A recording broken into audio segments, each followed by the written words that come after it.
Está no ar!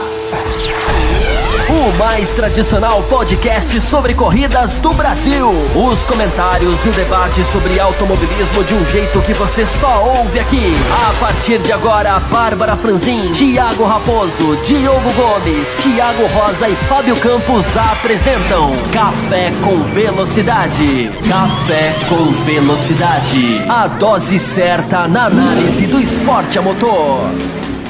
Então desce mais uma dose de boas discussões do automobilismo. Seja muito bem-vindo ao Café com Velocidade, edição 563. Eu sou o Thiago Santa Rosa e estou aqui mais uma vez para falar sobre o automobilismo que você, ouvinte, tanto ama e espera toda semana que tenhamos boas discussões sobre o que aconteceu nas principais categorias mundo afora. E claro, esta semana tivemos Fórmula 1, vamos falar sobre ela, tivemos Fórmula Indy, vamos falar sobre ela.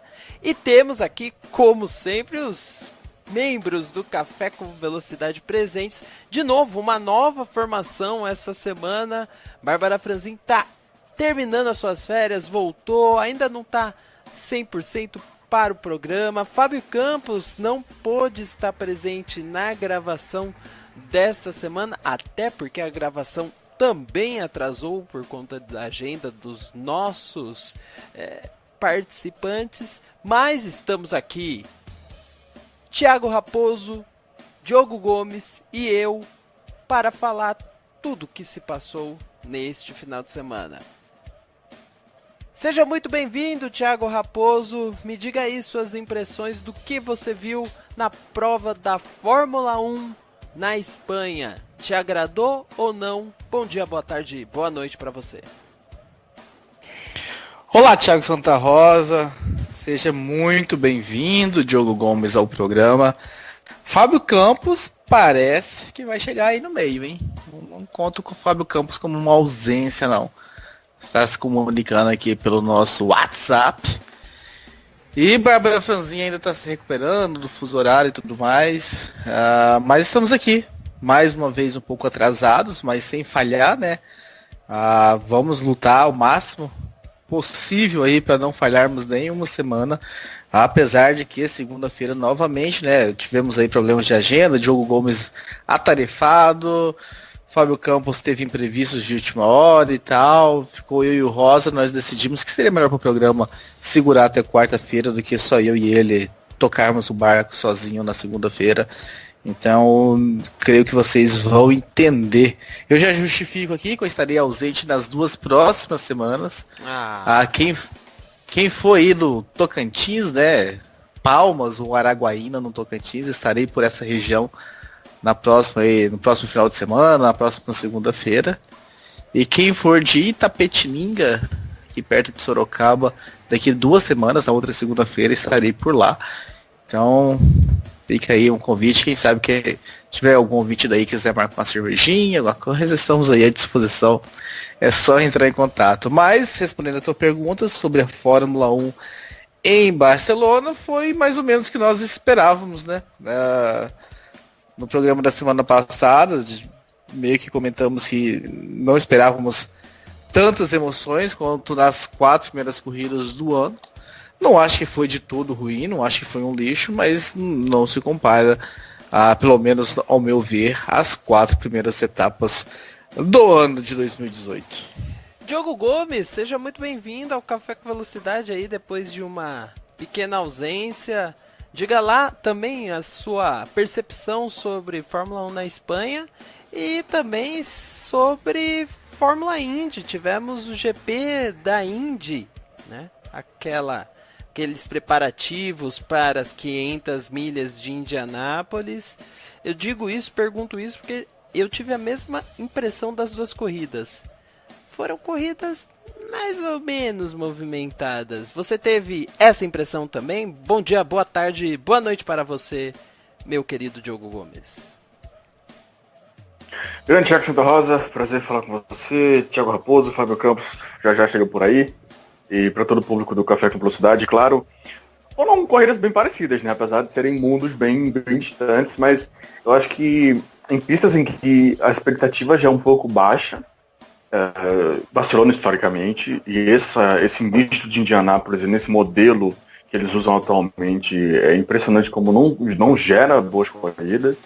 E nos dois casos foi mais um grande replay, né? Corridas bem mornas nas duas situações. Tem pontos que podem ser observados, que podem ser discutidos e vão ser discutidos aqui, até com a interação dos ouvintes, mas no geral, corridas bem mornas. Acho que o final de semana, como um todo, tá certo que eu não consegui assistir muita coisa. Mas o que eu consegui assistir foi mais morno, foi um final de semana bem atípico. Tomara que não continue assim nessa sua percepção para os próximos finais de semana, para quem gosta de automobilismo, como você, caro ouvinte do Café com Velocidade, você, principalmente, caro apoiador, que tem aí a sua palavra sendo proferida no programa. A gente vai ter um bloco aí com o que o apoiador fala. Tivemos áudios sendo mandados aí. Você não sabe do que eu estou falando? O que é apoiador? Simples, meu caro ouvinte, em geral. Entre no apoia.se/Café com Velocidade, verifique o nosso plano ali de custos e manutenção do Café com Velocidade, com algumas entregas que temos para você ao longo do ano, em quesito de qualidade, até na disponibilidade do programa. Tá tudo lá, colocado às claras para vocês.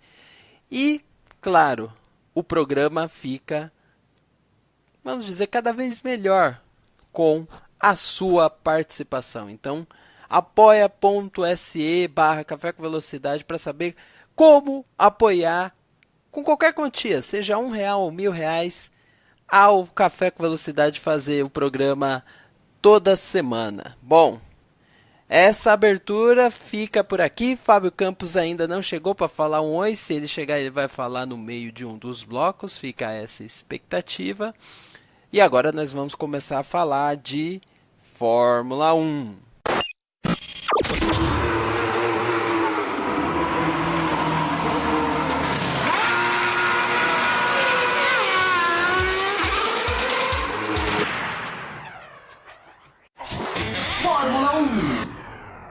Bom, então vamos começar esse bloco de Fórmula 1. Antes de mais nada, falando bom dia, boa tarde, boa noite para você, Fábio Campos. Chegou um pouco depois da abertura do programa. Seja muito bem-vindo ao Café com Velocidade. E aí, empolgadaço para falar do grande GP da Espanha, de Barcelona, aquela coisa louca, imprevisível dos pneus, ou não? Seja muito bem-vindo. Vamos lá para você, Rosa. Eu perdi a abertura, né? Fico curioso, vou ter que ouvir, né? Após a edição ser liberada, né? Porque a abertura, para mim, é um dos pontos altos do programa, né? Mas, enfim, a empolgação, felizmente, a empolgação, ela não varia de acordo com a qualidade da corrida, né? Até porque senão já teríamos passado anos aqui de baixo astral enorme, mas com os nossos ouvintes, com os nossos e-mails, com as nossas ideias e com o que acontece já ao longo dessa semana de Fórmula 1, sempre as repercussões acontecem, a gente tem sempre muito material para falar e os ouvintes sempre nos ajudando nessa parte. Então a motivação é de mais uma vez tentar levar alguns pensamentos diferentes, algumas discussões legais, algumas ideias que não foram abordadas necessariamente no final de semana e sempre com a participação dos nossos ouvintes, sejam eles apoiadores ou não. Acredito que os e-mails, não sei, estou sem a noção aqui, chegando agora do volume de e-mails, mas acredito que teremos boas colocações aí com os nossos ouvintes para trocar ideia, né, Rosa? Exatamente. Foi um pouco baixo esse final de semana, eu acho que instigados até pelas corridas que tivemos da Fórmula 1 e da Fórmula Indy. A Fórmula Indy com algum pouco mais de talvez emoção do que a Fórmula 1. Fiquem aí para o segundo bloco para saber a nossa opinião.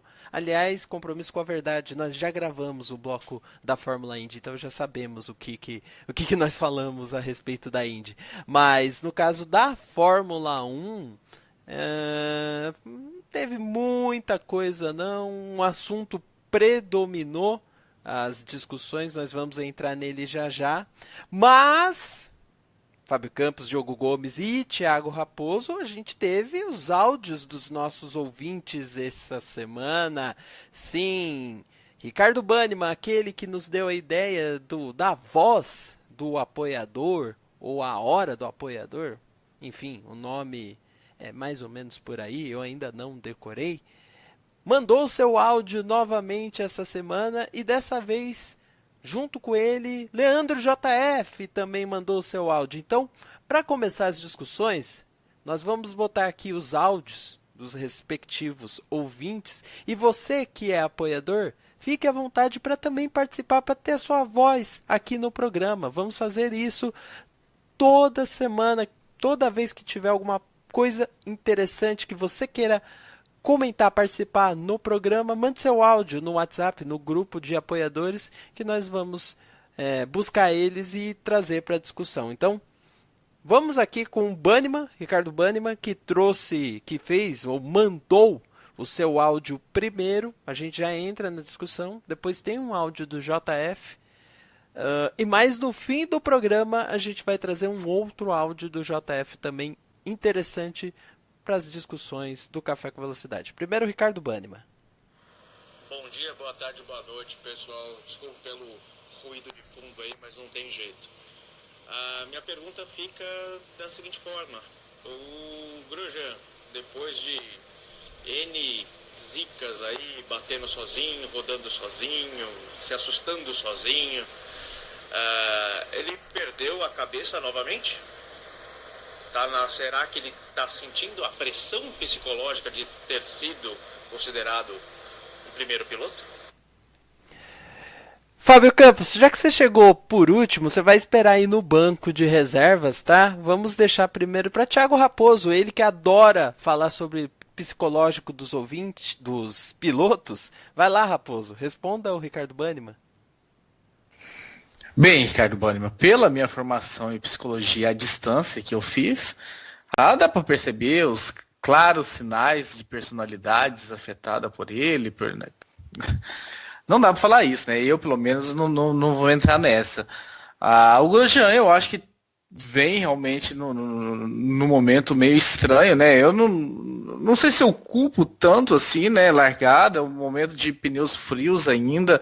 Ele tentou uma coisa diferente, né? Fazendo meio por fora ali aquela curva. Não sei se ele tentou puxar para dentro, mudar a trajetória, estava indo por fora e tentou ir por dentro. Não sei realmente, não li as entrevistas, não escutei o áudio dele dessa vez, como eu fiz após o GP do Azerbaijão, quando eu consegui ir lá assistir o pós-corrida e tudo. Dessa vez eu não consegui. Estive o final de semana fora, eu fui assistir realmente a Fórmula 1 até em atraso. Assisti pela Sky Sports dessa vez, vocês ficarem felizes comigo.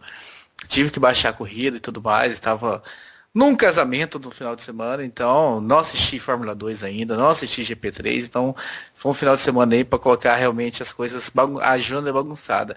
Então não consegui ver as coisas pós-corrida, mas eu não acho que sabe, que eu acho que não acredito muito nessa questão de karma ou de estar com o psicológico. Eu acho que, sabe, as coisas estão acontecendo com ele. A gente sabe que o Grosjean tem talento e que o carro é bom.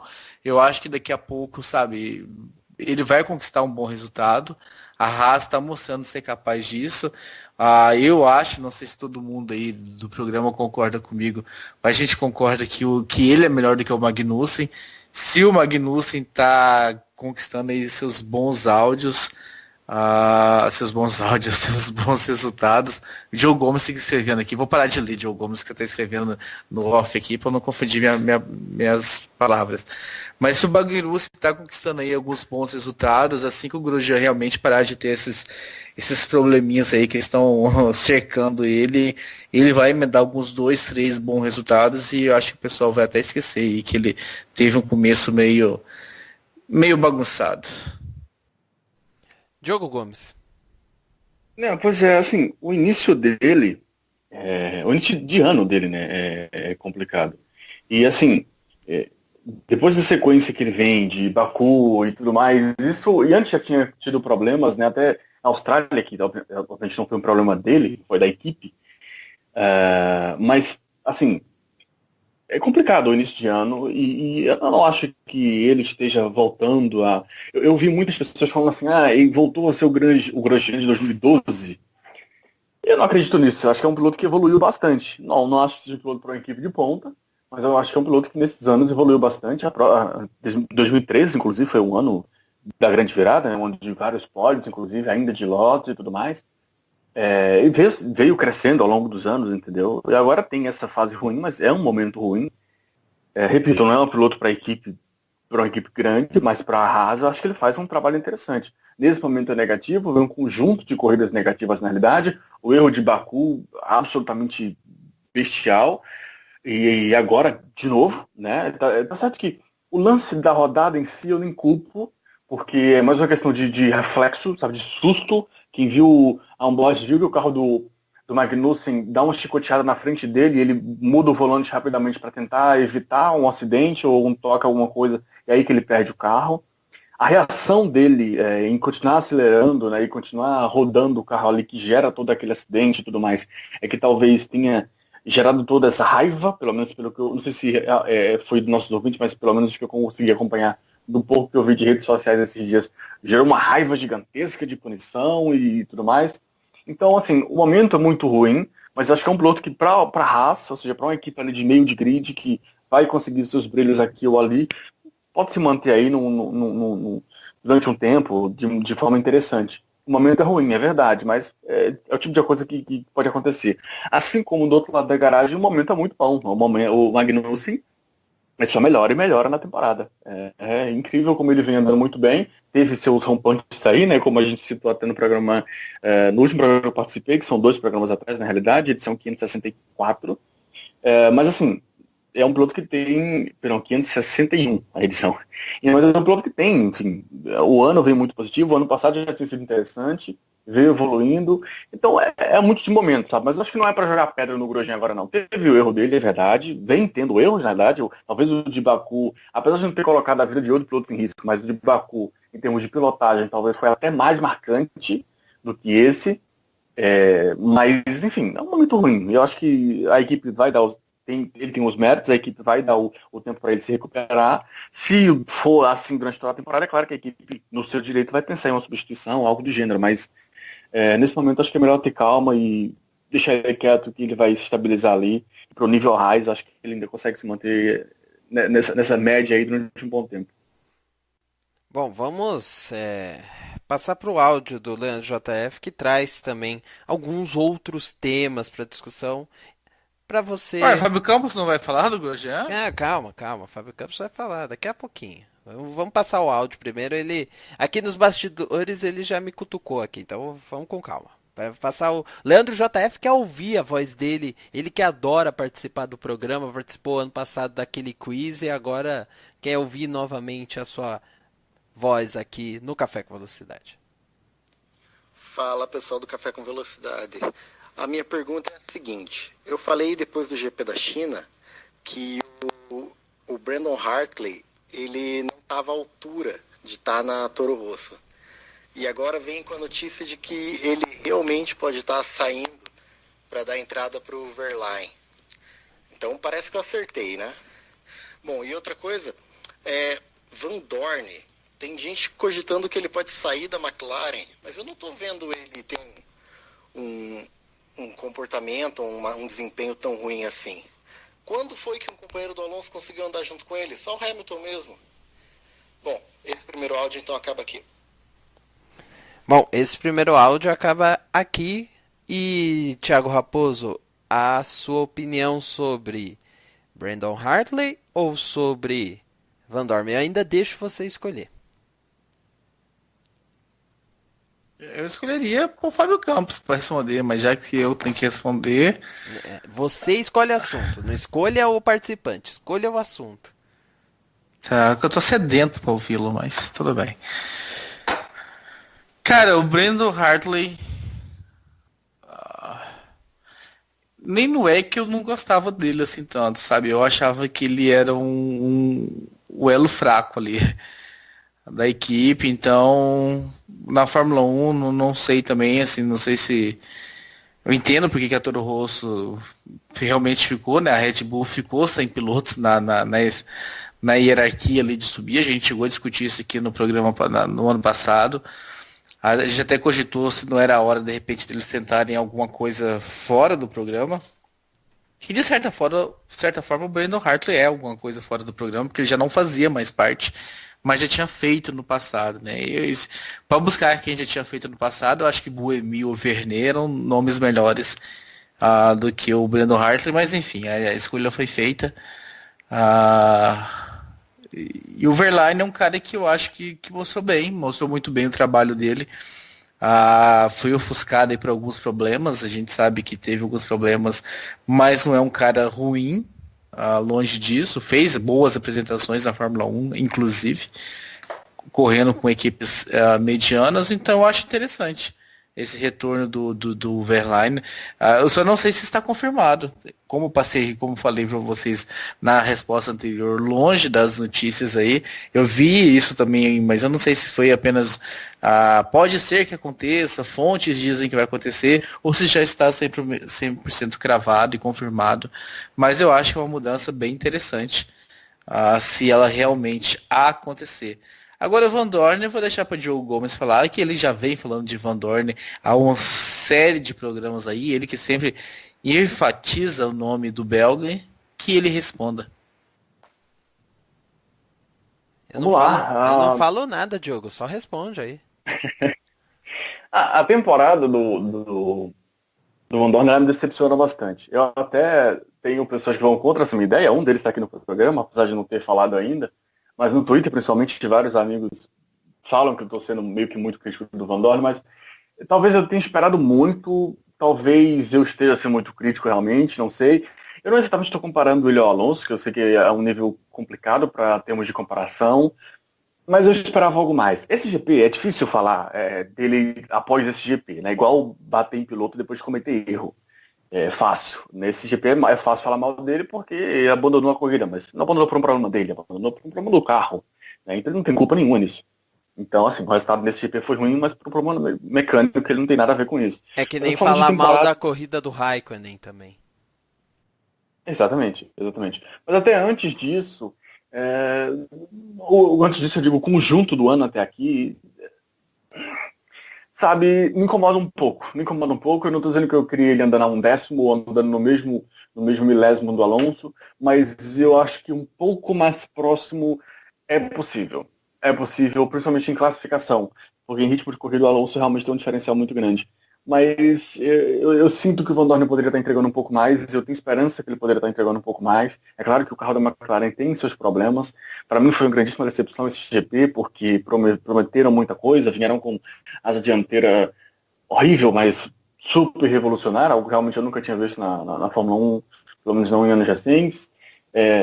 Mas, obviamente, como todo mundo avançou, acabou que eles nadaram um pouco para frente, mas os outros também nadaram, ficou tudo meio que mais ou menos no mesmo nível. Enfim, a McLaren como motor me decepcionou e o Van Dorn no ano, ele vem me decepcionando. Creio que tem qualidade para dar um salto, até espero que dê esse salto, mas até aqui vem sendo um pouco abaixo. O Raposo já falou do Hartley, mas eu vou pagar de melhor do cara aqui, vou falar também. Opa, pague! O Hartley, é engraçada a situação dele, né? Porque assim, é um cara que ele foi buscado de uma maneira muito estranha. É um cara que foi colocado numa situação mais estranha ainda, né? A gente tem que falar que a Austrália foi a primeira corrida dele na Fórmula 1, assim, largando da posição que ele classificou, né? Porque as outras 4 ou 5 que ele fez no final do ano passado, todas ele recebeu punição por questão de motor, ou melhor, de unidade de potência.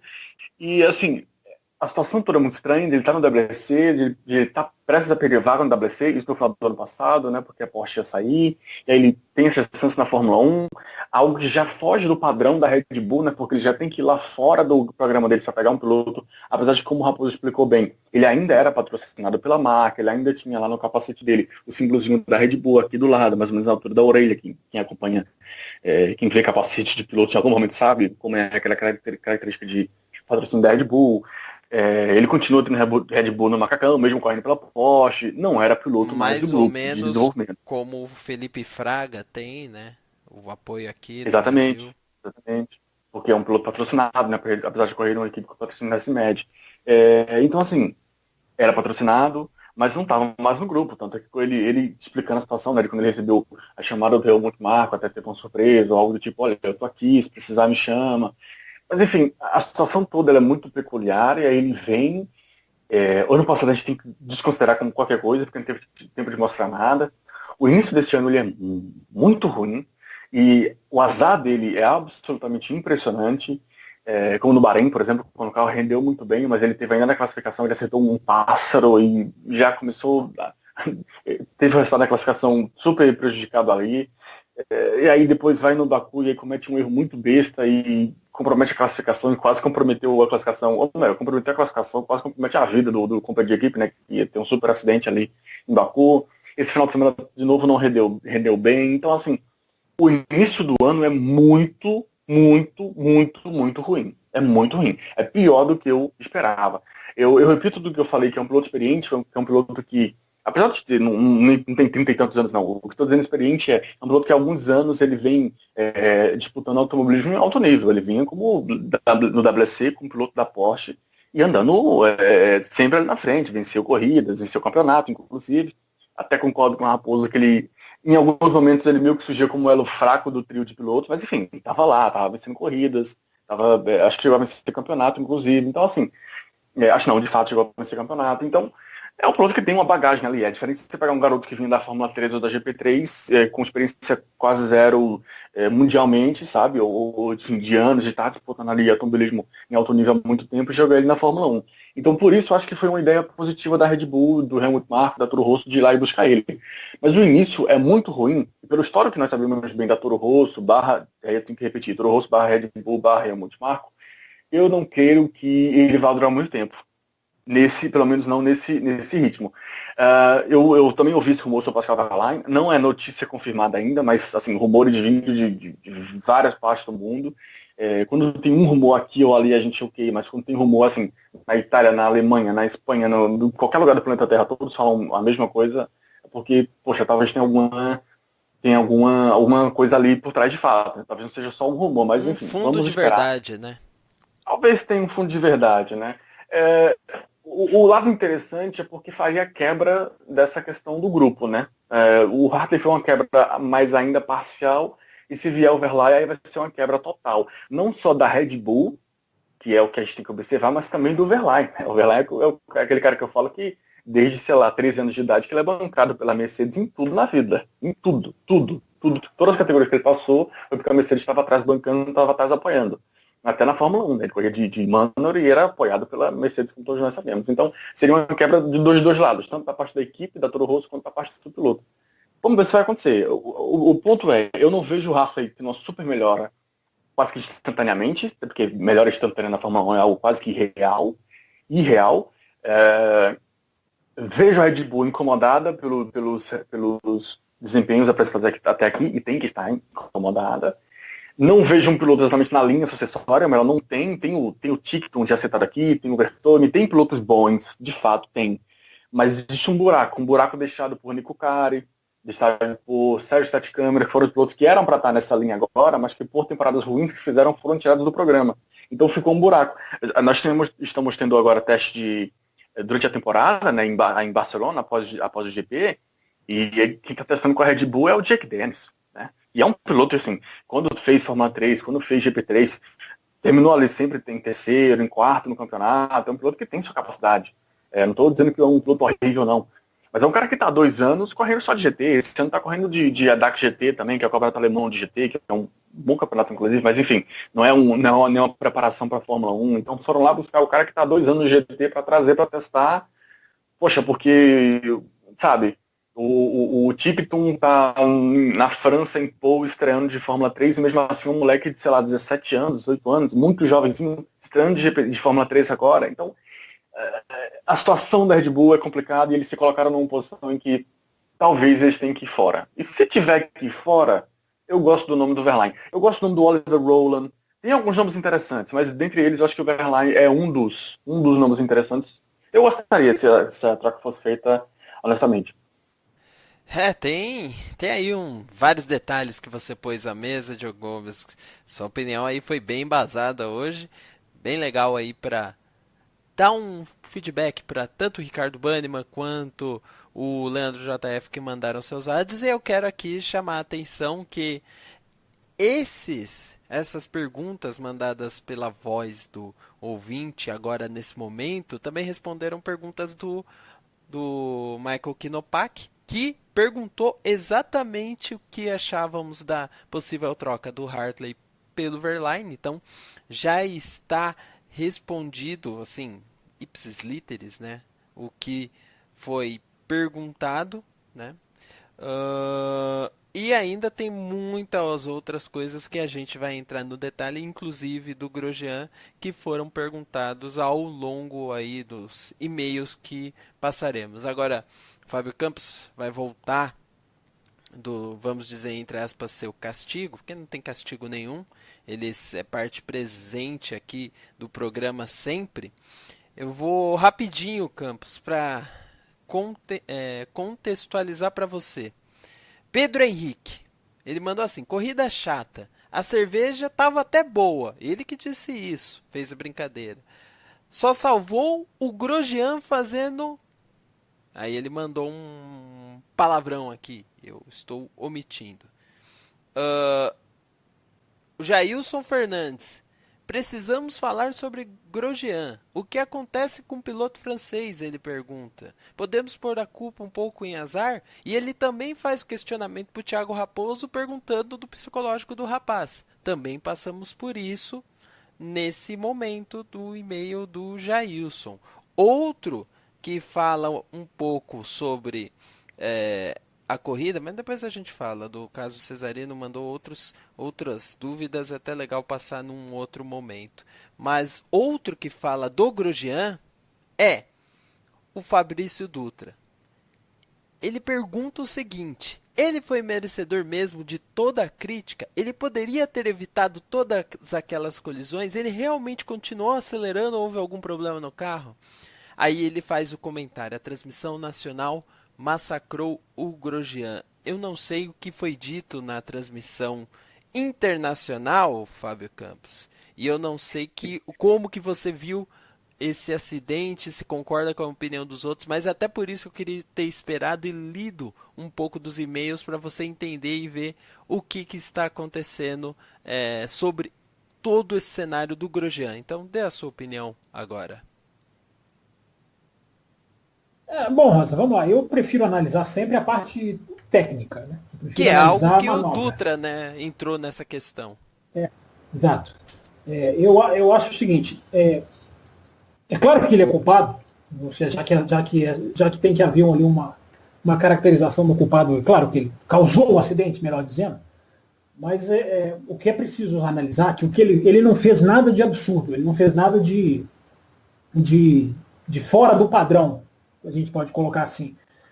Piloto meter o pé no acelerador quando o carro escapa é absolutamente comum, é praxe, é quase instintivo do piloto fazer isso. Então, criticar o Grosjean porque ele meteu o pé no acelerador.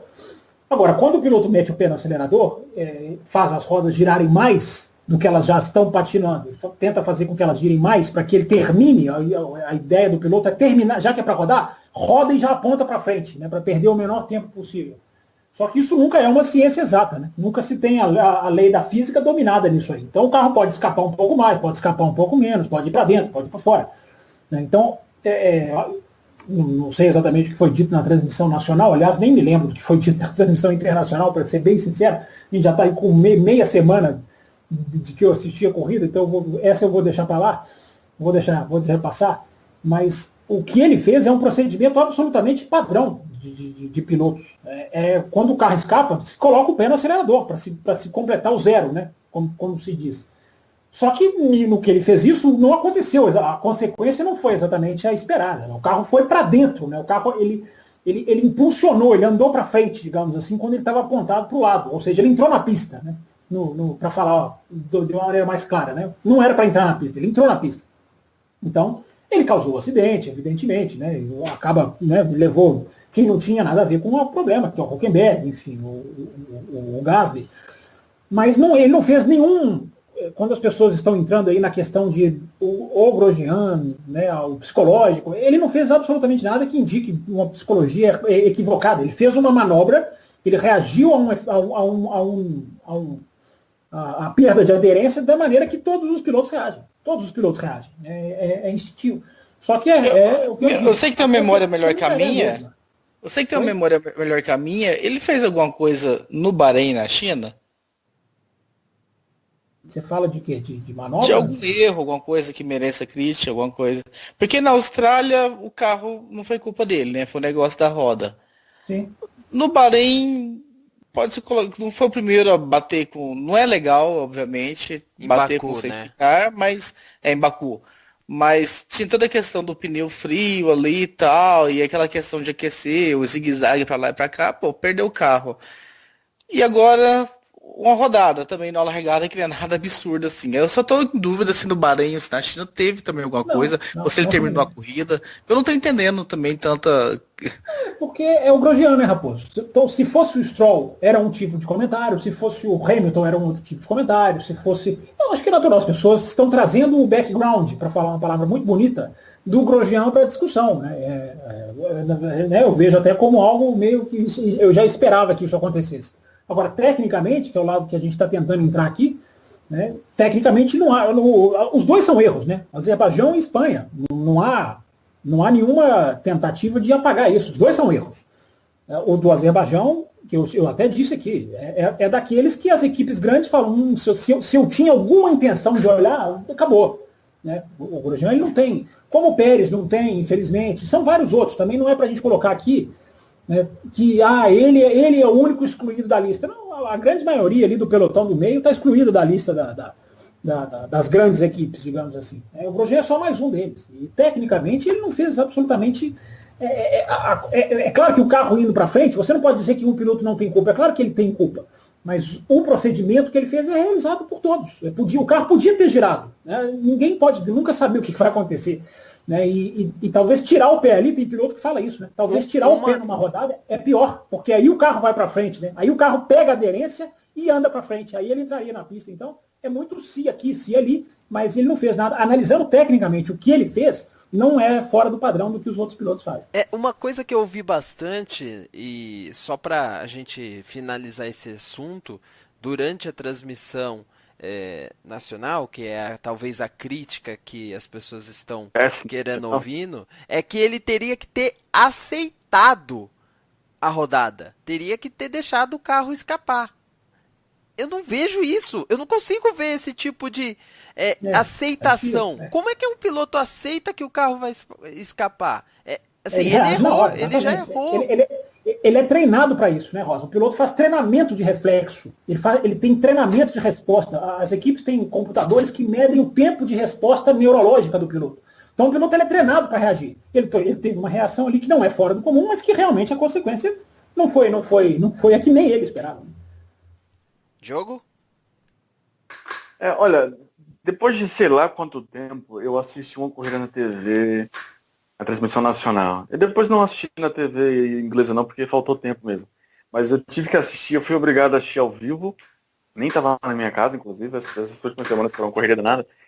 E assim, me impressionou, eu já sabia da qualidade, mas me impressionou a maneira como o Grosjean, ele é colocado, e eu espero, apesar de temer, mas eu espero que isso não seja algo corriqueiro, como ele é colocado quase como um bandido, cara. Chega a impressionar de verdade, sabe assim? Sempre faz aquela questão do bandido e do coitado. Aí o Van Dorn tá na minha cabeça, olha só. O Gasly fica como coitado e o Hülkenberg fica como coitado. Claro que eles não tiveram culpa nenhuma, estavam ali, foram atingidos, enfim. E se tem um abandono, se tem um acidente, tem que apontar para o bandido, para o culpado, para o que tem que ser xingado. E o replay do acidente, ele foi mostrado, assim, pelo menos 500 vezes. Eu não estou falando daquela transmissão inicial que a FOM, coloca aquelas câmeras diferentes, a Liberty agora, na verdade, né, enfim, mudou tudo. Mas que mostra aquelas câmeras diferentes, de cima, on-board, tal, isso é muito legal. Eu estou falando de replays da própria transmissão externos em outros momentos da corrida. Eu, pelo menos, vi 3 momentos, outros momentos, além dos que a transmissão original já coloca, que foi reprisado e sempre com a mesma intenção, como o Rosa citou, de ele tem que aceitar o erro ali, o que aconteceu, tirar o pé e ir na breta. E eles ainda, a transmissão, o Luciano Burti mais especificamente, ainda fala assim, eu tenho certeza que se ele fizesse, ele deveria ter feito isso. Ele fala, ele deveria ter feito isso. Se ele fizesse isso, ele ficaria preso na breta, porque essa breta é muito fofa, mas ele tinha que fazer isso. Eu não acreditei que essa frase veio de um piloto. Mas como foi o que eu vi e não foi ninguém que me disse, aí eu falei, caramba, realmente isso está acontecendo.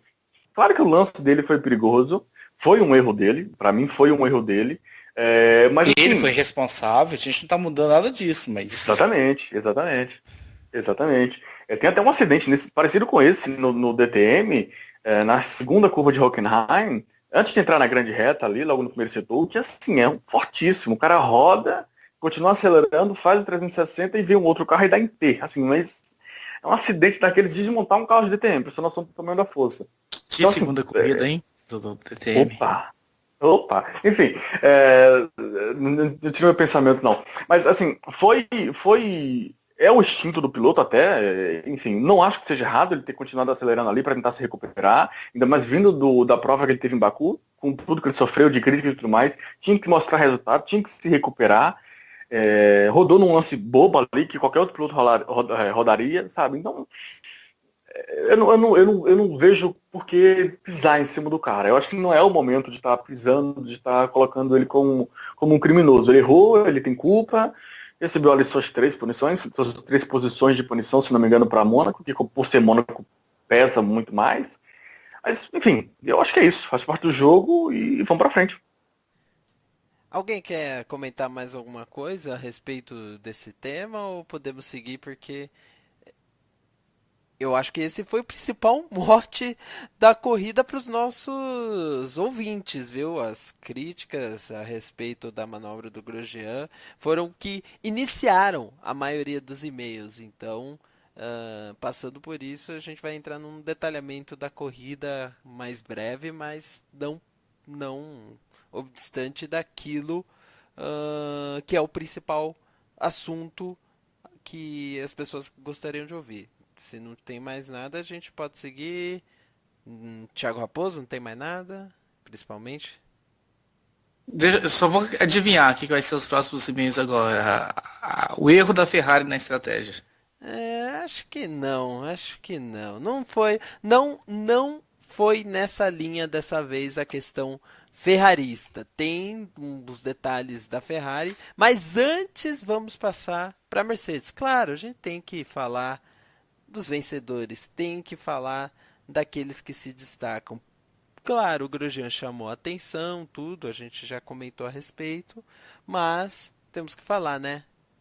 Lewis Hamilton, por exemplo, que o Jailson Fernandes tratou da seguinte maneira: vitória tranquila de Hamilton. Parece que enfim o piloto inglês encontrou o acerto, ou conseguiu ao menos ter uma sintonia fina com o carro. Dominou a prova com muita tranquilidade, não teve adversários, acabando a corrida praticamente 20 segundos à frente de seu companheiro de equipe. Ele faz uma pergunta específica para o Fábio Campos, mas antes de fazer, eu só queria mencionar que ele mandou um segundo e-mail sobre Mercedes, que tem a ver com a Pirelli, e aí eu queria colocar também isso na discussão Mercedes.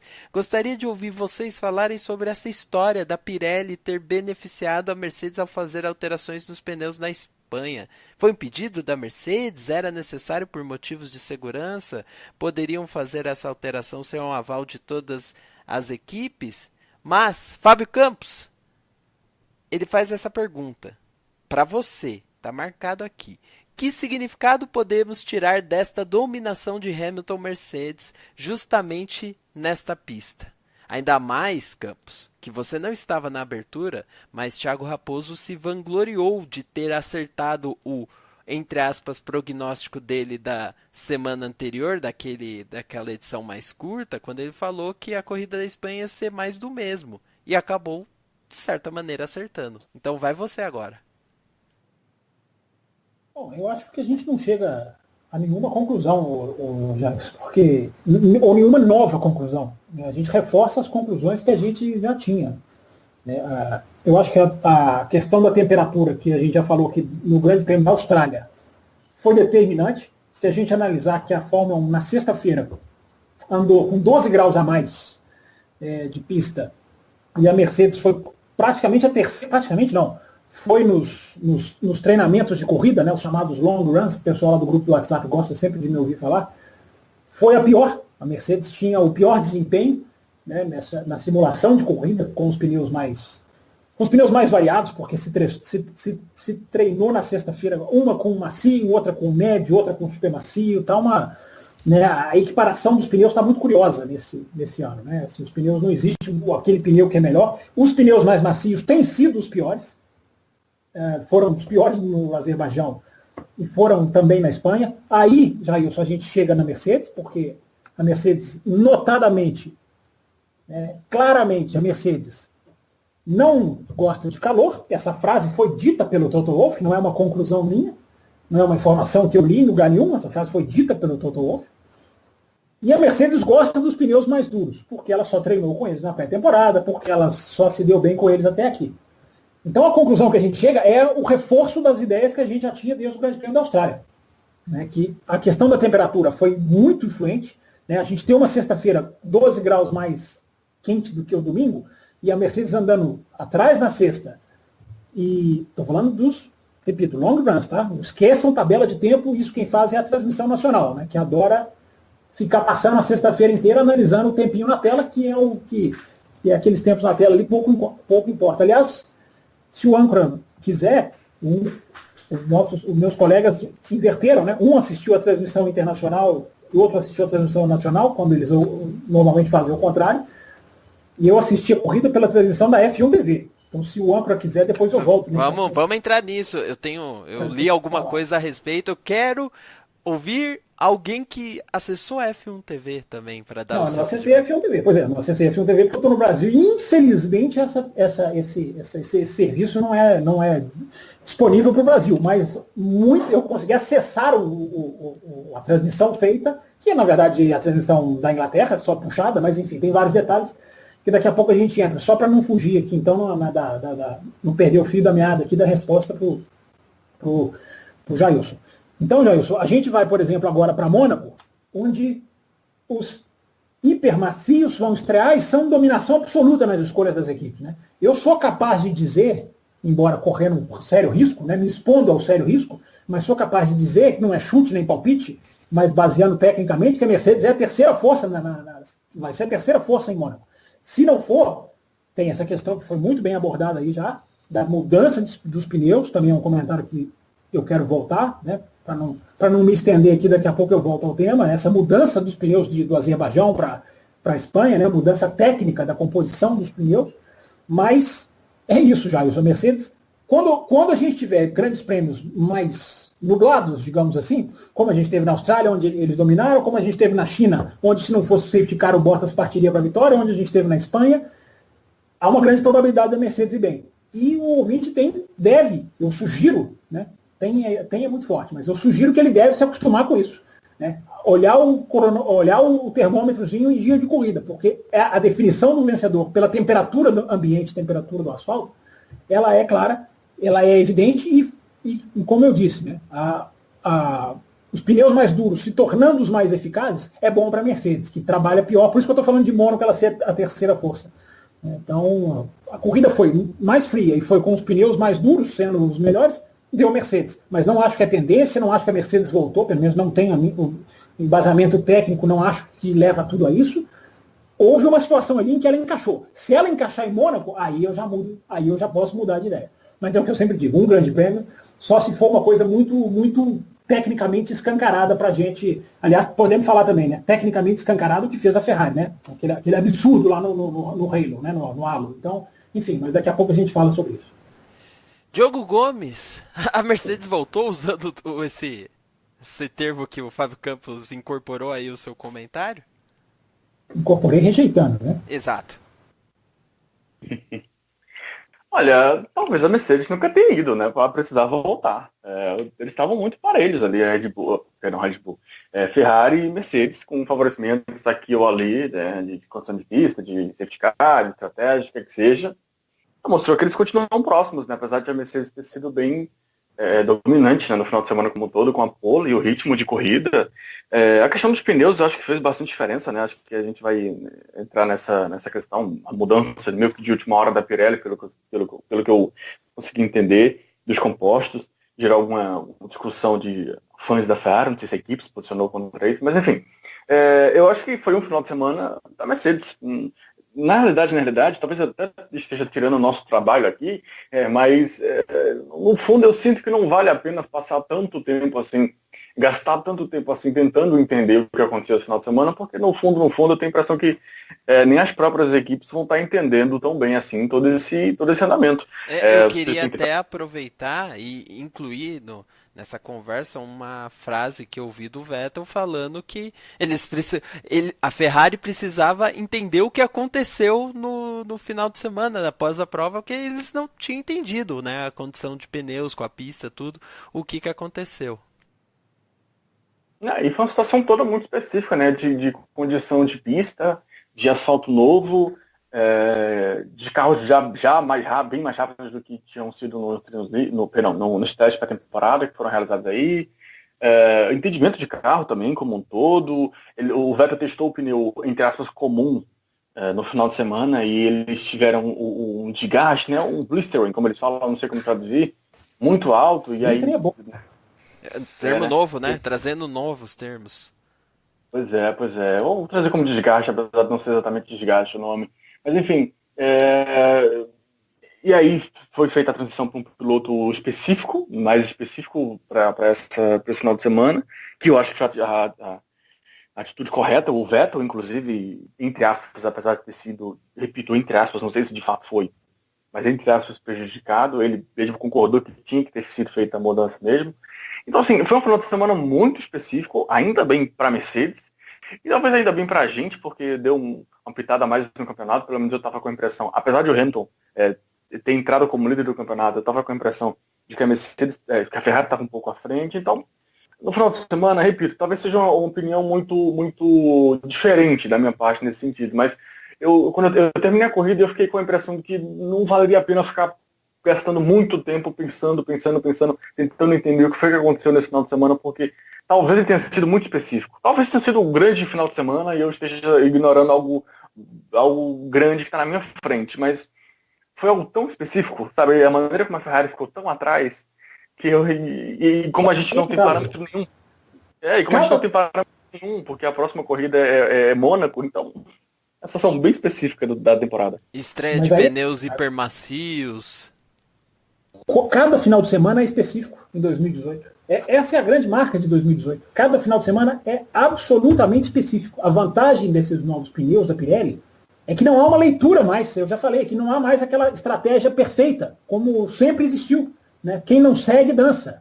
Né? O máximo que se podia fazer era inverter, né? Começava com o segundo menos ideal e partia para o ideal no final. Ou começa com o ideal e parte para o segundo menos ideal depois. Era uma coisa muito robotizada, né? E a marca de 2018 agora é que não é. Né? As equipes não sabem ainda o que são os pneus. Por isso que eu preconizei aqui que a chance de haver uma corrida boa, errei no final das contas, mas a chance de haver uma corrida boa era igual às outras pistas, né? Embora as deficiências da Fórmula 1 ainda existam. Aliás, eu quero saber se a Laura mandou e-mail. Não mandou. Tem uma mensagem para ela, daqui a pouco eu falo. Mas exatamente, a marca de 2018 é essa. O Mônaco vai ser absurdamente específico, porque sempre é, e porque tem um pneu que ninguém nunca viu. Né? Quer dizer, já testaram, mas ninguém nunca correu para valer com eles, pelo menos não no calor, né? Andaram com eles na neve quase, praticamente. Então, cada final de semana é específico, por isso que a Ferrari erra. Por isso que uma equipe entra no box antes da hora, por isso que uma equipe aposta no safety car e ganha, como na China. Porque não existe a leitura do que ninguém sabe o que está acontecendo. Ninguém sabe exatamente até onde vai cada borracha. Ninguém sabe exatamente qual o melhor acerto aplicar para extrair de cada borracha. Isso aos poucos vai diminuindo. Isso aos poucos vai, infelizmente. Né? Aos poucos eu já brinquei aqui. Né? Elas vão saber a cor que o pneu muda em qual curva, em qual volta. E aí fica tudo previsível. E a vantagem agora é essa. Por isso que eu já até coloquei isso no Twitter. A grande responsável pelas corridas boas do começo do ano chama-se Pirelli, porque se não fosse a Pirelli não tinha essa movimentação toda que a gente está falando aqui. Thiago Raposo, você que trouxe a ideia que o GP da Espanha ia ser mais o mesmo, ou que seria mais próximo ao que a gente costuma ver, sem novidades, tudo. Você consegue trazer alguma leitura diferente dessa que o Fábio Campos ou que o Diogo Gomes tem? Até inclusive na falta de leitura do que aconteceu na Espanha?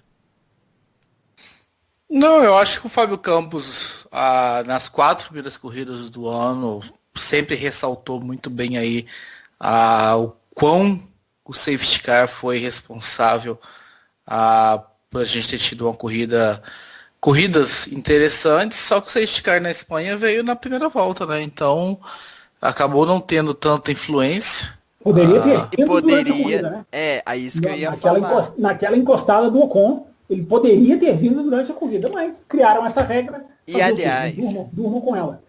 Aliás, então, mas o ponto que eu quero chegar é o seguinte: talvez nem China, talvez nem outras corridas teriam sido boas se não tivesse sido. Então não é que a Fórmula 1 de 2018 tá ótima, né? A Fórmula 1 de 2018 teve a sorte de ter os safety cars aí em momentos cruciais, que deu uma embananada e que misturou um pouquinho as coisas. Né?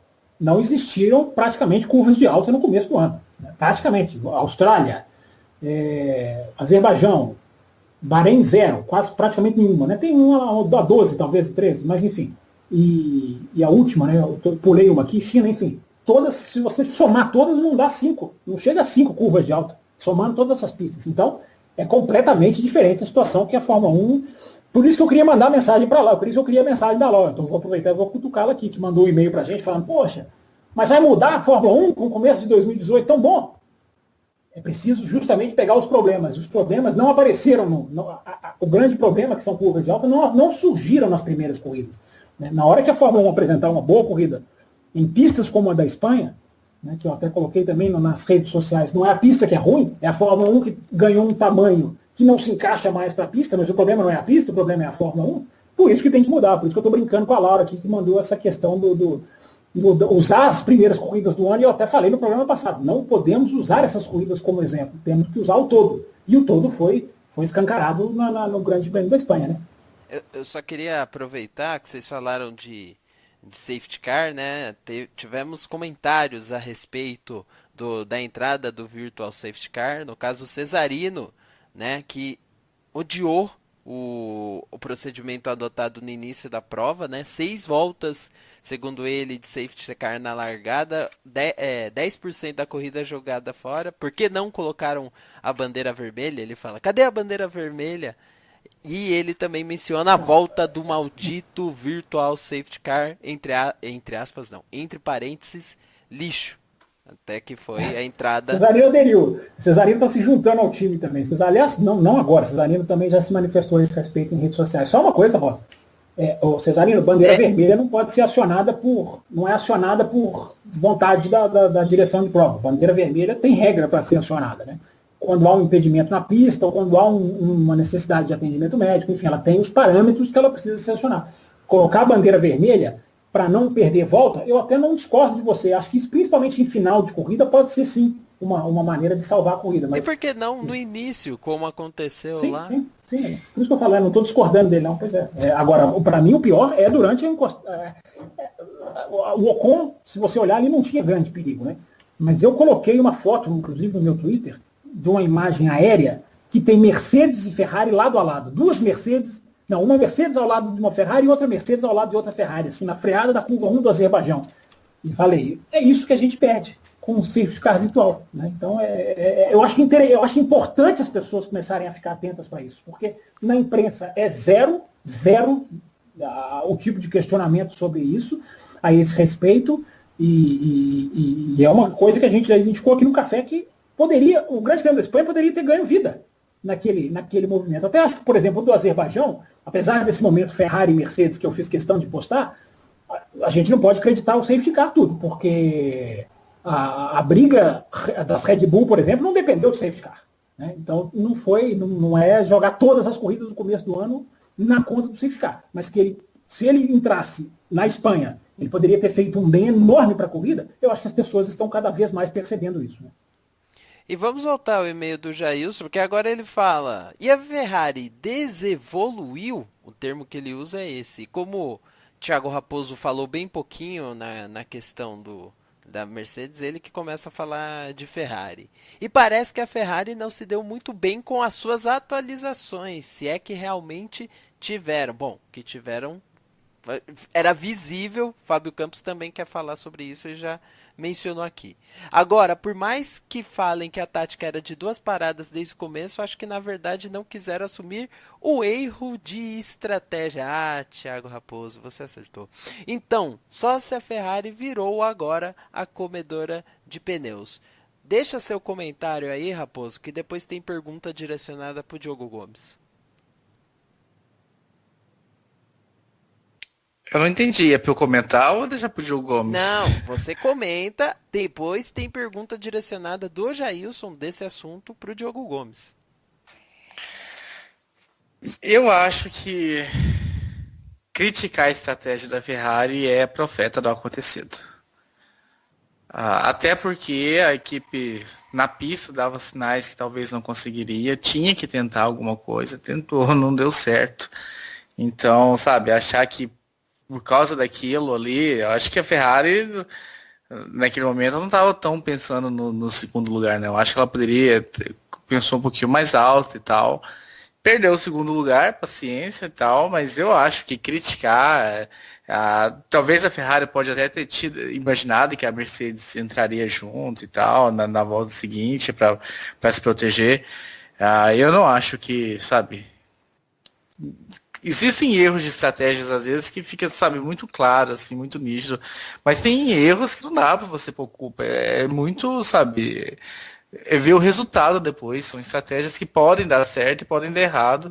E aí você analisar o resultado dessa estratégia depois, já tendo o resultado, eu acho que é muito injusto com quem está bancando ali a estratégia, quem tá pensando. Então, a minha opinião é essa. Quem critica a estratégia da Ferrari é profeta do acontecido, porque poderia ter dado certo. Como deu certo a Red Bull na China parar e trocar os pneus e as outras equipes não pararem, e eles foram lá e caçaram todo mundo. Então, é essa a minha visão. Diogo Gomes, agora a pergunta é para você, indo nessa discussão. Foi um erro mesmo ou era a única alternativa para a Ferrari parar 2 vezes? Indaga o nosso querido Jailson Fernandes. A primeira parada deles foi muito curta, né? Foi bem no início, foi um dos primeiros a parar, melhor, perdão. E assim, eu creio que tenha sido a única opção. No início eu imaginei que a Mercedes também fosse para 2 paradas. Acabou nem precisando, né? Acho que nem na segunda parte da corrida nem cogitaram isso, ou se cogitaram, passou rapidamente, porque o ritmo do Vettel nos pneus brancos, vou colocar assim, porque para lembrar a nomenclatura é difícil, ficou muito comprometido. Exato, eu me surpreendi como foi comprometido, mesmo, tá certo que o Verstappen fez só uma parada, né, e assim, claro que o primeiro stint dele com os pneus macios foi bem longo, mas o Vettel parou uma segunda vez, né, até parou no Virtual Safety Car. Então tinha uma diferença ali de pneus, de um bem mais novo, apesar de serem do mesmo padrão, né, dos médios, mas bem mais novo, e eu esperava um pouco mais, e fiquei esperando, e a diferença ficou ali em 2,5 segundos, 2,3, 2,4, e não saía disso, e foi passando. Chegou uma hora que faltavam, sei lá, 7 voltas pro final da corrida, e continuava naquele mesmo patamar, e eu falei, realmente ele não vai descontar mais, não vai chegar mais, é isso. E, bom, e assim a prova acabou. Então, eu acho que o que mais me impressionou foi o ritmo decepcionante da Ferrari, mais até do que estratégia. Eu acho que se a estratégia, mesmo que a estratégia não tenha sido a melhor, mas se ele tivesse conseguido ter um ritmo interessante depois do segundo stint, ele conseguiria descontar esses 2 segundos e meio em cima do Verstappen para pegar pelo menos o pódio. Mas o ritmo como um todo é que para mim sofreu muito. Então eu coloco mais em cima do ritmo de corrida e do Vettel, que é um cara que geralmente tem um ritmo de corrida exemplar. Eu coloco mais em cima a culpa, entre aspas, mais em cima do ritmo de corrida do que da estratégia em si. Claro que quando você tem uma estratégia a mais e todo mundo ao seu redor fez uma a menos, em tese você perde uma quantidade de tempo interessante ali. Até, apesar de ter sido a parada durante o Virtual Safety Car, mas enfim, perderam alguma coisa ali e tudo mais, tem uns pneus novos para ir descontando e tudo mais, só que a questão, o ponto-chave não teve ritmo. Não teve ritmo para descontar. E o stint deles para o final ainda era muito longo para usar os pneus macios. Então, eu fiquei decepcionado com a Ferrari, mas não com a estratégia, e sim com o ritmo, principalmente na segunda parte da corrida. Fábio Campos, além de tudo, o Jailson menciona a questão das atualizações. E tem aquelas questões até visuais que foram bem explícitas no caso da Ferrari. Mas em desempenho também para você entra nessa questão do uso ou de como que os carros estão se adaptando com os pneus, pelo que eu entendi do seu outro comentário, não é isso?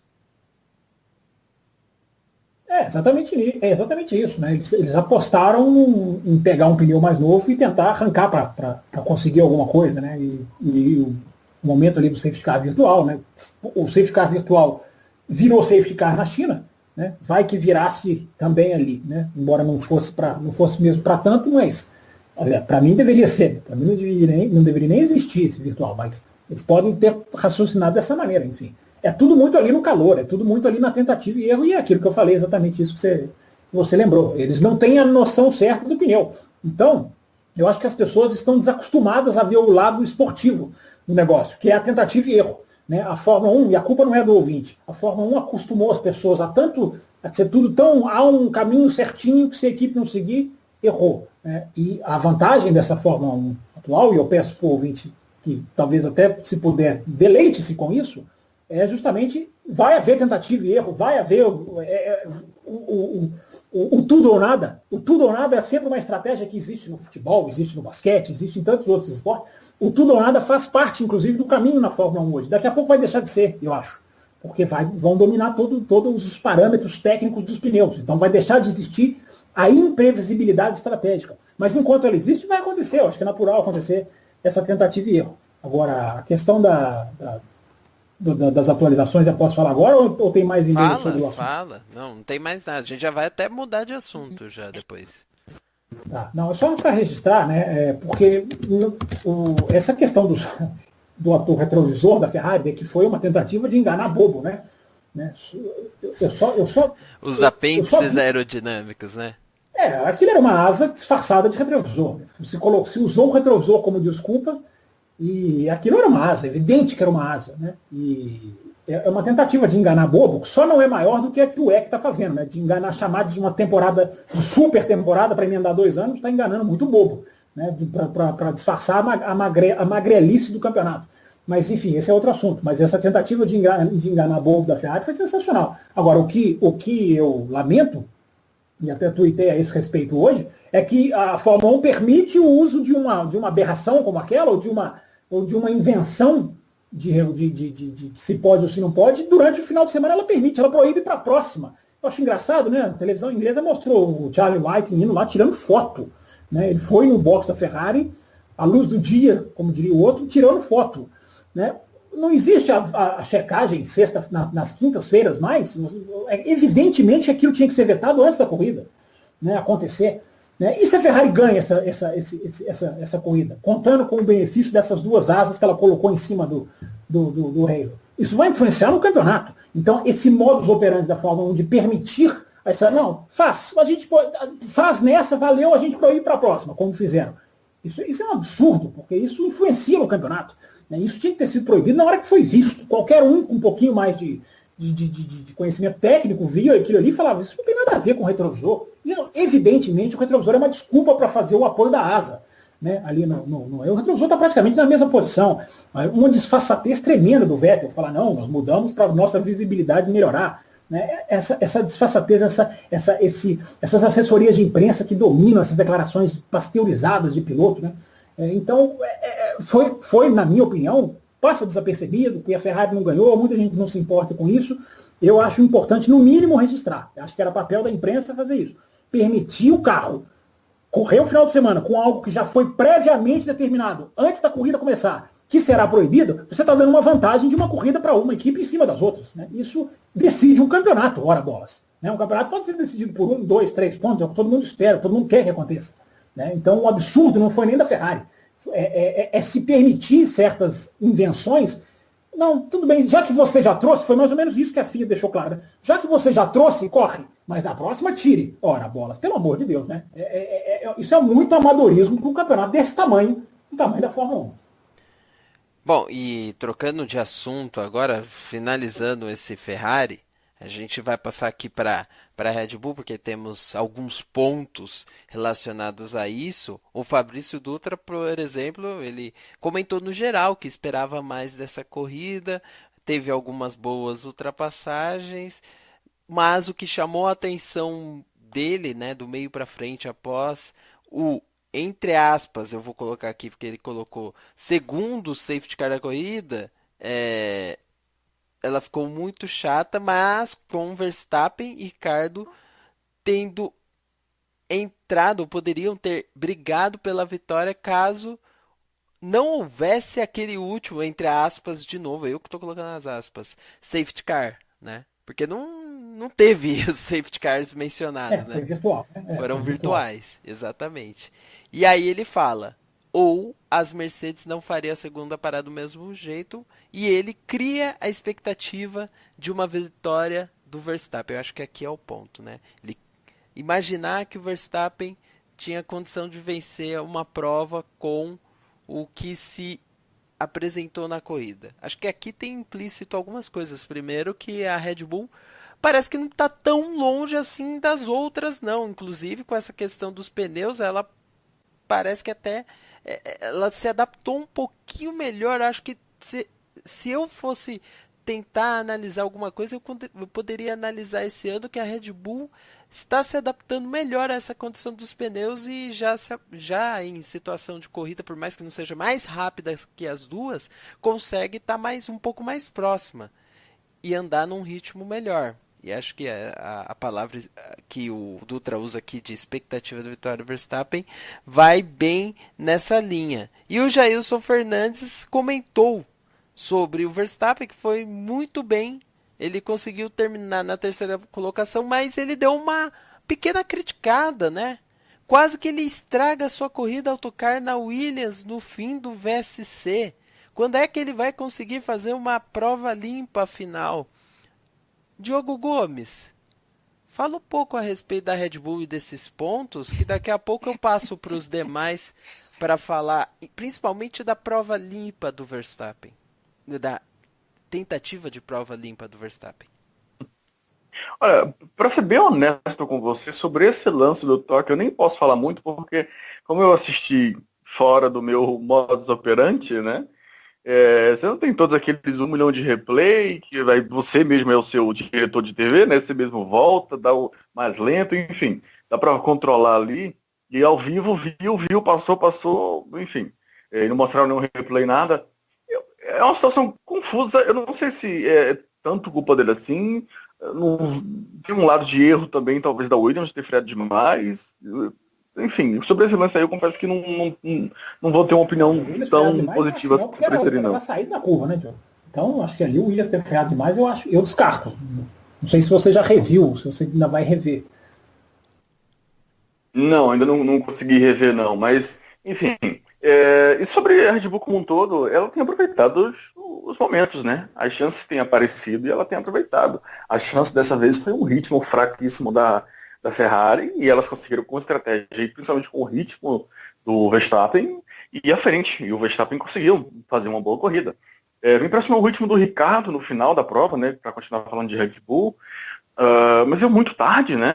Ele passou a corrida muito apagado, e no final da corrida começou a vir volta rápida, setores bem mais rápidos. Foi uma parte boa, mas foi uma parte que ela meio que veio muito tarde.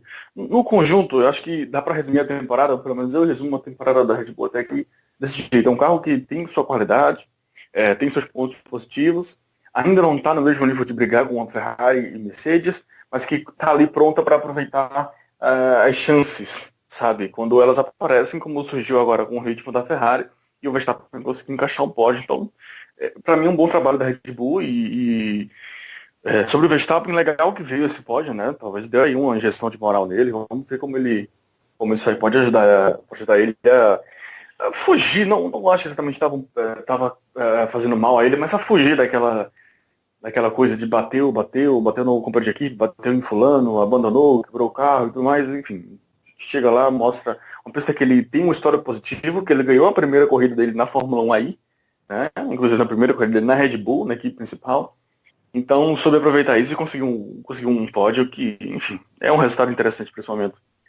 Eu não sei se Thiago Raposo ou Fábio Campos repararam quanto a isso, ou tiveram essa dúvida durante a prova, do porquê que a diferença do Ricardo aumentou tanto pro Verstappen. Depois foi divulgado ou foi entendido o porquê com um detalhe da rodada do Ricardo, né? E aí ele consegue fazer essas voltas rápidas. Tanto é que o Jailson no e-mail dele fala, né? Já Ricardo, ao contrário, ficou praticamente apagado a prova inteira, salvo quando fez algumas voltas rápidas, até que rodou. Se não me engano, também na liberação do VSC. Aí eu chamo os nossos dois principais opinadores aí, o Diogo também opina bastante, mas eles estão há mais tempo do programa, né, Diogo? São mais velhos, então eles têm um conhecimento de causa, da casa, inclusive, como funciona tudo. O Jailson, no primeiro momento, fala da corrida limpa do Verstappen, por causa do toque. Só que o Verstappen termina em terceiro. E o Ricardo termina mais para trás, cometendo erros também. Mas aí ele não é, vamos dizer, criticado por não ter feito uma corrida limpa. E aí, hein? Como é que fica essa análise do caso do Jailson em relação a esses pilotos? Thiago Raposo primeiro, depois Fábio Campos. Não, eu quero comentar mais em cima do e-mail do Fabrício Dutra, se você me permite. Vai lá. Você que manda aqui. Você que criou essa bagaça, você que manda. Foi ele que falou o negócio da Williams, não foi? Ou eu tô confundindo?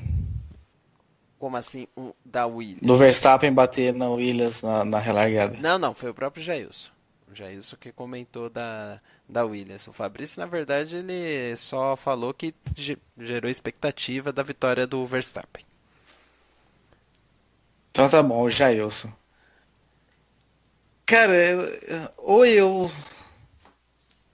eu tenho um amor platônico pelo Verstappen, que eu não tô conseguindo identificar isso dentro de mim. E os caras estão em safety car virtual e eles têm que andar com a velocidade limitada. Acaba o virtual safety car, os pilotos aceleram. O Stroll não acelera e a culpa é do Verstappen. Não, mas a batida não foi exatamente no momento em que acaba. A batida foi um pouquinho antes. Não, a hora que acaba. Ele acelerou a hora que acabou. O Verstappen não ia acelerar antes de acabar o virtual safety car. Não, eles ficam acelerando e freando, né? Eles não mantêm exatamente uma velocidade constante. Pelo que eu entendi, não é exatamente no instante da bandeira verde. Era se preparando para ela. Pelo que eu entendi, porque a imagem veio em replay. Mas enfim, Não, pelo que eu entendi, foi a hora que saiu o virtual safety car. E o Verstappen sempre muito ligado, como sempre foi em toda a saída de virtual safety car. Inclusive, já tem até histórico de fazer ultrapassagens quando está próximo de um piloto nessas circunstâncias. Acelerou e o Stroll não teve o mesmo reflexo. Mas a gente pode o Alonso passou o Leclerc também numa situação assim, nessa prova. Não, mas a gente pode tentar buscar essa imagem também, buscar essa informação. Mas a minha leitura, o que eu vi, e eu até acho de ter ouvido seus comentaristas da TV inglesa falando, é do Stroll não ter tido a reação que o Verstappen teve no fim do virtual safety car. Mas isso para mim não atrapalha, não tira o erro do Verstappen, porque você não acelera embicando no carro da frente. Se você vai tentar dar o pulo, você acelera tirando. Né? Não, então aí eu tô realmente com amor platônico do Verstappen, que eu não consigo ver erro em nada que ele faz esse ano. Eu consigo, aliás, eu acho que inclusive ele já passou ele teve uma sorte muito grande nesse grande prêmio, porque o carro quebrar as peças da asa dianteira e conseguir. Isso é sorte, né? As pessoas costumam usar sorte no automobilismo de uma maneira, nossa, o carro quebrou, que falta de sorte. Aquilo para mim não tem nada a ver com falta de sorte. Né? eu acho que você quebrar uma asa e conseguir que o seu carro mantenha o desempenho, por mais que o piloto até faça ajustes ali, né, ele pode equilibrar isso, porque tem tanto ajuste para fazer no volante que ele consegue até atenuar um pouco isso, né, no próprio controle do carro. Mas ali, para mim, foi uma chance que ele teve de não conseguir ter um resultado, mais uma vez, por um toque. E por mais que se queira dizer que o toque foi culpa ou não, que o próprio do Azerbaijão foi culpa ou não, ele está se envolvendo em problemas todas as corridas. Né? Ou ele se envolve ou ele se deixa envolver, se não for culpa dele necessariamente. Né? Então, isso é evidente que vai se acumulando. Né? Nessa questão do Stroll, a gente pode rever, não sei se é, se não é. Enfim, eu acho que o piloto, na hora que ele vai arrancar, ele tem que ter a perspicácia de tirar o carro. Né? Ele vai arrancar em fila indiana, aí ele está condicionando a própria arrancada ao carro da frente. Ele não pode, ele tem que justamente tentar ser esperto. Arranca tirando, você arranca apontando para fora, justamente para engolir o outro que dormir no ponto. Como que pode ter sido o caso, se foi então no momento exato da bandeira verde, que eu não tenho essa certeza, mas se foi exatamente no momento da bandeira verde, aí é que o piloto tem que ter a perspicácia de acelerar. Né? Ó, eu vou tentar pular na frente desse cara. Como que eu vou pular na frente desse cara? Tirando o carro. Né? Não acelerando apontado com o volante para a traseira dele. Né? Mas, então, Fábio Campos, nesse momento, e fazendo contraposto a essas informações, a essa discussão, a gente tem o Ricardo rodando. O Ricardo rodando também, para mim, chama a atenção. E não só ele, teve, acho que o Cirotti, que também rodou um pouco depois por causa dos pneus frios. Eu acho que até essas chamadas de Virtual Safety Car e os pneus esfriando muito, os pilotos estão cometendo erros por causa dessa situação. Sim, é natural. É natural. Eu só acho que no caso do Verstappen, ele correu o risco de mais uma prova estar envolvido. Estar envolvido não significa ser culpado, mas estar envolvido em toque. Né? Mais uma prova. Então, repito, do Bahrein, culpa absolutamente zero. Mas, né, não dá para dizer que ele não teve nenhuma culpa no Azerbaijão, e nesse caso aí eu também coloco, mesmo se o Stroll tiver falhado em acelerar, né, se ele acelerou contando que o Stroll fosse acelerar, é um mau julgamento dele. Mas enfim, é como você falou, pneu frio, a chance do erro, ela existe. Eu só acho que passou muito batendo também, que a gente esqueceu de mencionar. É verdade. Então, eu acho que mais uma vez, isso aí acaba acumulando, porque isso vai acumulando, né? Eu não sei se o pódio tira, ou se o pódio é o reflexo de uma volta por cima. Eu não acho, eu acho que tecnicamente a Red Bull foi até bem, apesar da Red Bull ser, para mim, talvez a grande decepção dentro dos finais de semana. Né? Uma outra oportunidade eu explico isso com mais calma. Né? Porque dentro dos finais de semana ela parece uma coisa e nunca é o que ela parece ser, né, no começo. Enfim, isso acaba... Mas enfim, é um pódio. Enfim, eles vão decidir agora qual motor eles vão correr. Enfim, eles estão numa fase agora de muita mudança, de muita definição. E eles não têm o piloto ainda, né, para andar do lado do Verstappen definido. Né? Não tem nada acertado também. É uma das outras coisas que vão se arrastar aí nesses próximos meses. Bom, dos assuntos principais que mandaram e-mail, a gente passou por todos. Temos aqui alguns detalhes do e-mail do Jailson que ele comentou, e eu até quero colocar aqui rapidamente para discussão. Primeiro, algo interessante, né? Como o resultado às vezes implica em posições ou em opiniões que não refletem de fato a verdade, né? Magnussen, que vem trazendo a Haas nas costas para se colocar como a quarta força no campeonato. O Magnussen está bem, mas a Haas não é a quarta força do campeonato. Muito pelo contrário. No campeonato em si, ela está muito atrás de Renault e McLaren. Talvez aquela ideia que se viu lá no início do ano, que se vendeu da Haas sendo a quarta força, ela já se foi também por conta de questões de desempenho, análise de pista e tudo mais. Renault e McLaren têm tido resultados no final das provas melhores. Inclusive ele menciona aqui Alonso, que fez uma boa prova e uma bela ultrapassagem por fora sobre Charles Leclerc. Alguém quer comentar alguma coisa desse ponto das equipes da quarta força? Agora eu vou começar com o Thiago Raposo. Ah, não tem muito mais o que falar, não, do que foi lido aí, do que você falou. Acho que a Renault teve um problema, né? A gente sabe, o Sainz até corrida razoável, mas o Hülkenberg acertado logo de cara. A Force India, onde teve a questão do motor lá em Baku, que a gente chegou a questionar, andou relativamente bem, mas já voltou, né? Mais ou menos para onde a gente esperava que estivesse. A Williams horrível, o Leclerc conseguindo, né, mas andar bem novamente, então o Leclerc começa realmente, tenho certeza, a ser olhado com muito mais atenção. Já era olhado, mas a hora que você chega na Fórmula 1 e começa a entregar também, aí eu acho que, peraí, os caras na categoria de base só tinha carro bom e foi campeão, de certa forma era obrigação. Agora chega aqui na Fórmula 1 e começa também a mostrar resultado bom, eu acho que os olhos já começam a ficar para cima dele. A Toro Rosso também, né? O Gasly saiu de cara, o Hartley fica a dever, então não tem muito a dizer sobre essas equipes depois dessa prova de Barcelona, não. Diogo Gomes. Se você. Não muito mais. Agora sim. Exatamente. Tô brigando com o celular aqui ainda, mas não muito mais a adicionar, não, viu? Porque assim.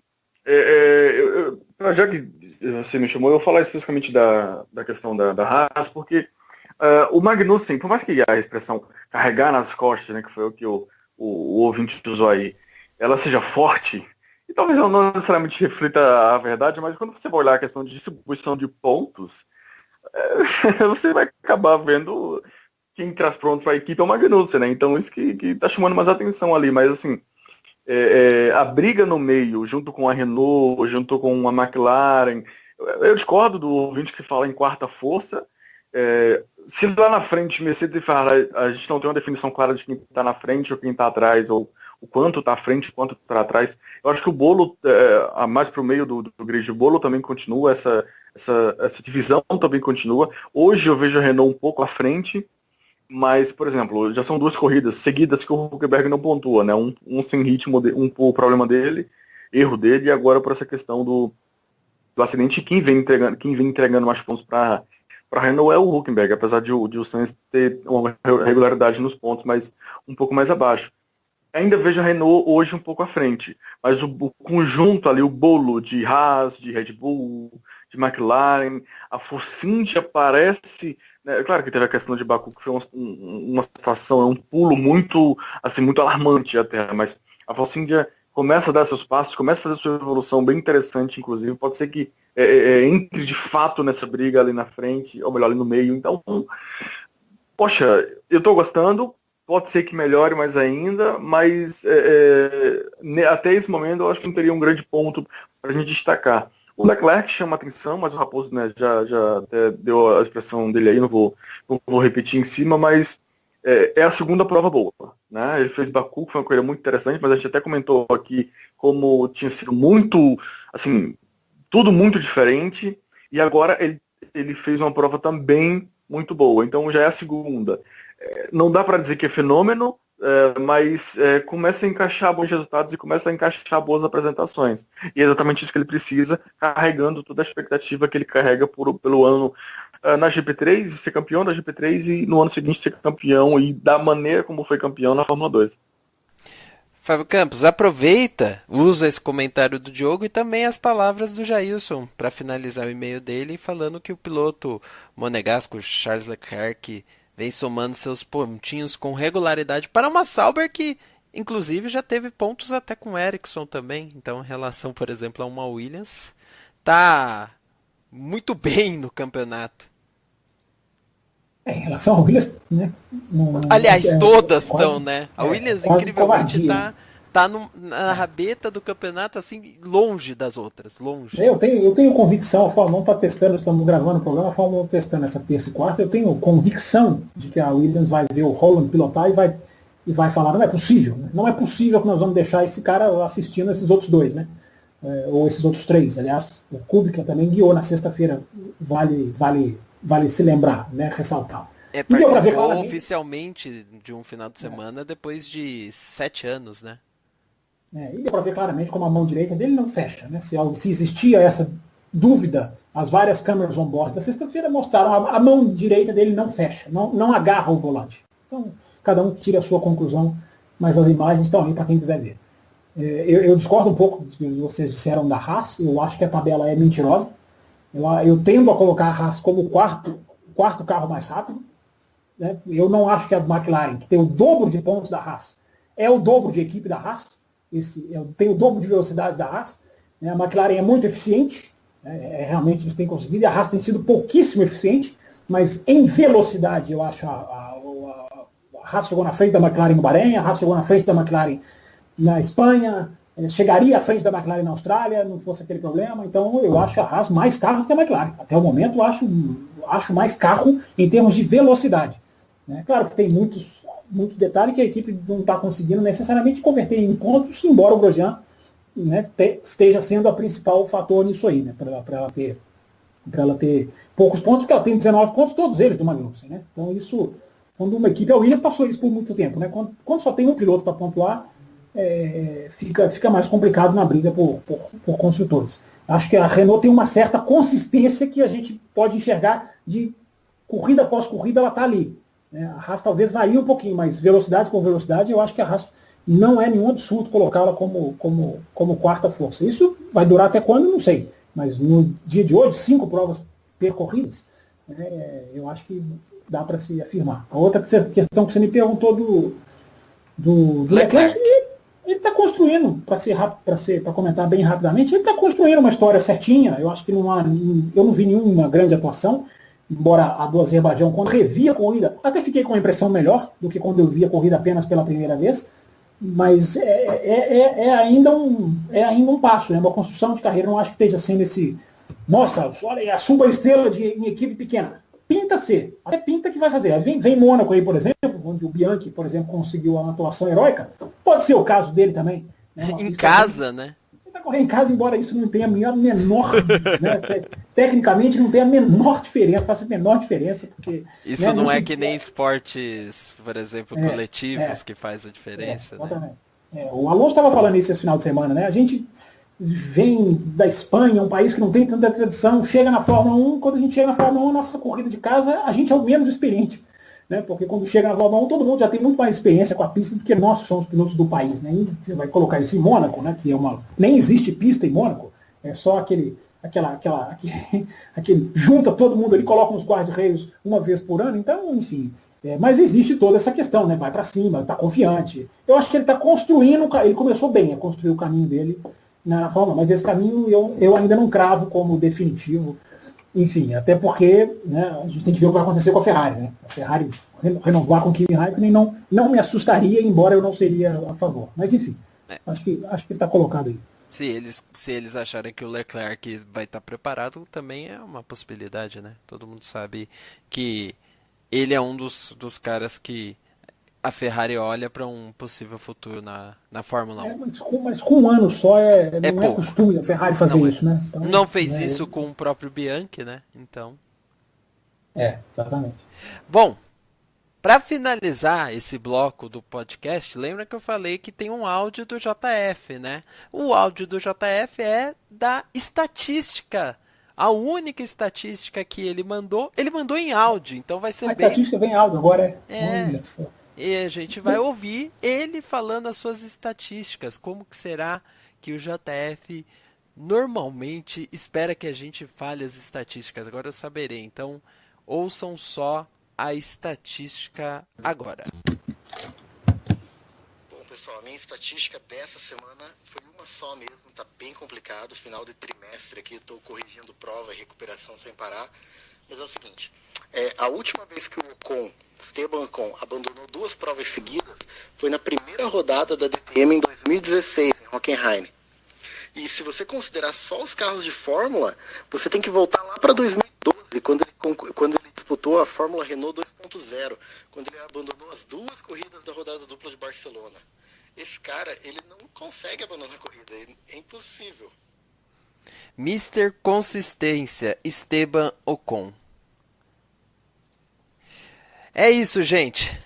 Com esse áudio do Leandro JF, Fábio Campos sabia dessa estatística desde o início, né? E nem comentou nada, ele sabia de Não, tudo. não sabia não, sabia não. Achei que você ia comentar alguma coisa, falar assim. Não, eu só quero registrar um áudio que eu recebi, né? Não foi ao ar porque não é de um apoiador, mas é um áudio muito legal do Eduardo. Meu Deus, me fugiu sobre o nome dele, eu acho que é Gonçalves. Ele tá aqui no meu WhatsApp, mas ele tá só como número, não tá no meu contato. Então, Eduardo, desculpa, manda o seu sobrenome para eu me lembrar a próxima vez, porque ele mandou áudio para mim, né? Pro programa, né? Assim, falando da questão, elogiando a nossa discussão após a corrida do Azerbaijão, falando dessa questão da asa dianteira, explicando, né? Ele gosta muito dessa parte técnica, falando da questão do como o Verstappen tira o ar do Ricardo e na questão da distribuição de peso do carro naquela batida do Azerbaijão. Enfim, eu até falei para ele, olha, é só você entrar de apoiador, que aí a gente colocaria o seu áudio e ia ser ótimo, esclarecedor, ia ser legal, os ouvintes iam gostar. Ele falou que vai virar apoiador nosso, mas só para registrar que mesmo não entrando no ar, foi um ouvinte que participou, que mandou a sua contribuição no programa passado, então fica o registro aí com o Eduardo, se eu não me engano, Gonçalves, tomara que eu não esteja errando sobre o nome dele. E você queria comentar sobre F1 TV para finalizar ou vamos deixar para um outro momento? Não sei quanto que você quer comentar a respeito desse tema. Não, esse Se não falar agora, não vai voltar nunca. Hein? Nossa não, Senhora. volta na semana que vem, só pode ser na semana que vem. Volta. Porque o assunto é longo, assim, a gente teve acesso a muitos detalhes do que eles fizeram, de que eles transmitiram, de como vai ser. Eles tiveram muitos problemas, eles foram achincalhados aí por muitos nas redes sociais. De novo, né? De novo. Tem que ser criticados mesmo, é verdade. Você disponibilizar um serviço que não funciona. Se fosse aqui uma televisão brasileira, nós estaríamos achincalhando, então tem que achincalhar mesmo.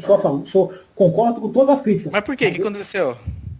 Porque tinha, em alguns países tinha-se um sinal, outros falhou, em outros não pegou o pedaço. Simplesmente não funcionou em alguns. Eles chegaram a devolver o dinheiro, inclusive, para algumas pessoas, assim, ao que seria o equivalente a um final de semana. Eles fizeram um cálculo lá da assinatura, dura 3 meses. 2 semanas, né? No caso, que seria o período que teria a prova deste final de semana. Isso, então eles devolveram uma parte do dinheiro, enfim. Esse ano é um ano das transmissões absolutamente atrapalhadas, né? A ESPN, com aquela questão dos comerciais na primeira corrida do ano, a F1 TV que não engrenou, é impressionante como calcularam mal, né? Fizeram tecnicamente um mau trabalho, mas se aí a discussão vai se alongar, então talvez fique para um outro programa. O que eles apresentam é interessante, né? Eles têm um conteúdo, eu já vi depoimentos de gente que acessou em outros países, o que aparece, como que aparece, o que tem de corridas, tem muita opção de corrida, enfim, então quando funcionar, vai ser muito legal, mas precisa funcionar, né? Só fica esse pequeno detalhe, que não é um detalhe, é um absurdo, inclusive, vindo de uma empresa de comunicação, né? Que é a Liberty, que é especialista justamente nessa área não exatamente comunicação, mas não a comunicação digital, mas, enfim, está no seu portfólio ali, entre os seus afazeres, e começar dessa maneira acaba pegando muito mal, né? Porque a divulgação acaba sendo muito ruim. Então, que consertem, que consigam fazer em Mônaco, quem sabe, tomaram a transmissões limpas. Mas já deu para a gente assistir com vários idiomas, deu para ver como que eles vão puxar a questão, como que eles fazem o link com a TV inglesa, como que o pessoal da TV inglesa age durante o intervalo, já que eles estão fazendo agora a narração para todo mundo. Tem umas curiosidades muito legais que a gente fala aí na próxima edição.